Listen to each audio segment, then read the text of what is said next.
je vais te dévoiler ce que nous allons exploiter ce soir. C'est distinguer par la foi. C'est ça le sous-thème que nous avons retenu d'exploiter ce soir. Distinguer par la foi.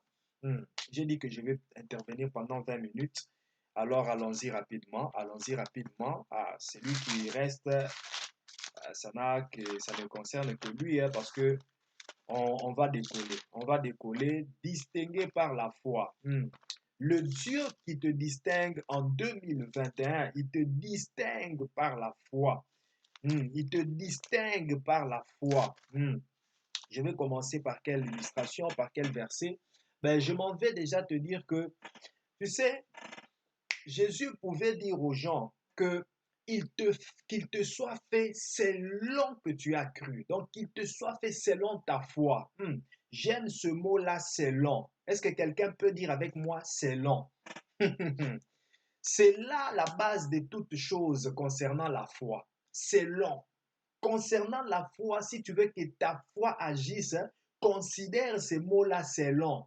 Donc, si tu as la foi, mais que ta foi manque le mot selon ou bien manque de s'exercer selon. Donc, si tu n'appliques pas ta foi avec un selon à côté, tu vas aussi passer à côté de la croix. Écoute ce que je vais te dire. Ce que je vais te dire, c'est quoi? C'est que dans le domaine de la foi, il n'y a pas de logique. La foi est un domaine illogique et non scientifique. La foi est un domaine que les scientifiques ne peuvent pas comprendre, que les scientifiques ne peuvent pas maîtriser. C'est un domaine purement spirituel, purement hors du naturel, purement hors du commun. La foi, c'est le domaine de Dieu.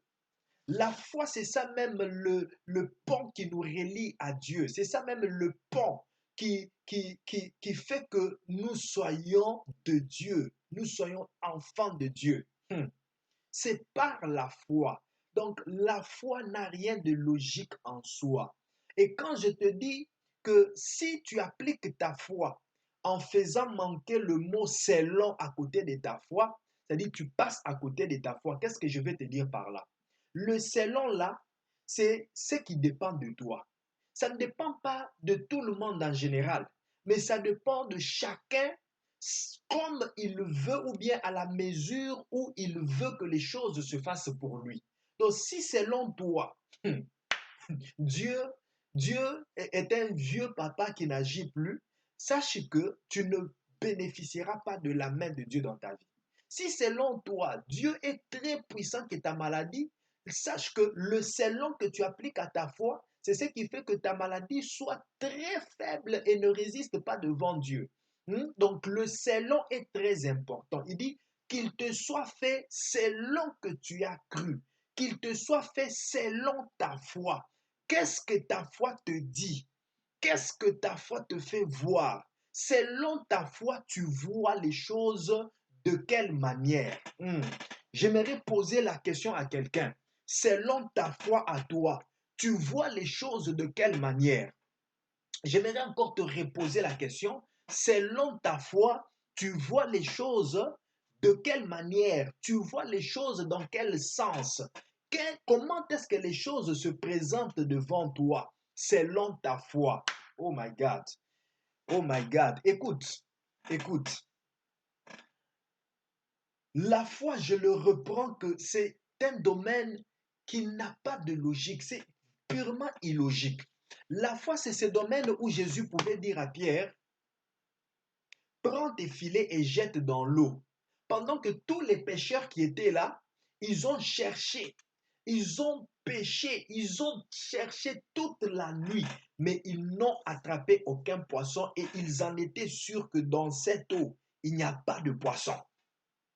Dans la rivière où nous sommes, dans le lieu où nous sommes, il n'y a aucun poisson. Parce que toutes les techniques possibles que les pêcheurs peuvent faire pour attraper les poissons, nous les avons fait. Mais personne n'a pu trouver le poisson. Mais selon Jésus, dans la même eau, avec les mêmes filets, avec la même barque, c'était possible d'avoir une pêche miraculeuse. Selon Jésus. Et voilà pourquoi Jésus pouvait dire à Pierre, jette, il lui dit d'abord, avance dans les eaux profondes et jette tes filets. Et voilà comment est-ce que Pierre répond. C'est toujours question de selon. Il est question de selon. Pierre répond à Jésus comme ça. Nous avons